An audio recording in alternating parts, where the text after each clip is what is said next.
Hello there, good people, and welcome to It's a Shaw Thing. I'm your host, Rob Shaw. We're talking some college football today. Exciting weekend, of course, and once again, the top five remains unchanged according to the AP polls. Perhaps the most important win was for Penn State this weekend. They knocked off Ohio State, and this is the important thing about that game.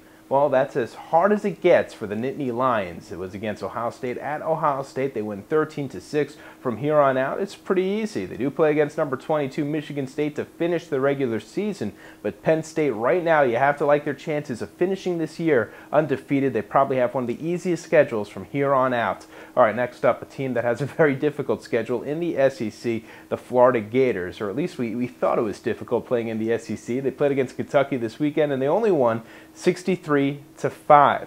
So is Kentucky really that bad? I don't think so. This is a team that was in the Music City Bowl game last year. They actually knocked off FSU. But more importantly, they played against number 2 Alabama at Alabama earlier this year, and they only lost 17-14. That's a 3-point disparity. Compare that to 63-5. That's a 58-point disparity. The Florida Gators are very good, and the scary part is this. We know their names on the offensive side, but it's really their defense that hasn't looked this good since, well, a couple of years ago when they won the national title.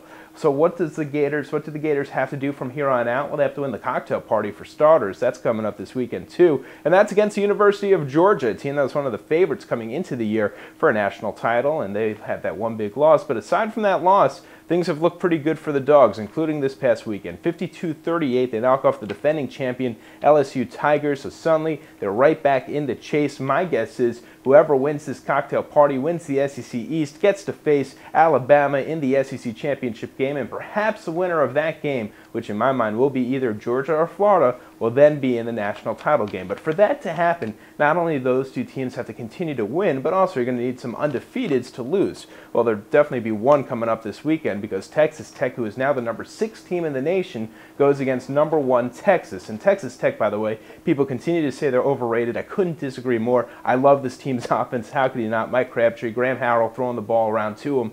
They've been sensational. This past weekend, 63-21 against a pretty good team. Kansas at Kansas. That was the 19th ranked team in the nation at that point. Coming up on Thursday right here at opensports.com, and It's a Shaw Thing, I'll offer a college football preview for the weekend. Until then, well, we'll talk some fantasy football. Go check out our site on that. Plenty more to come, my friends.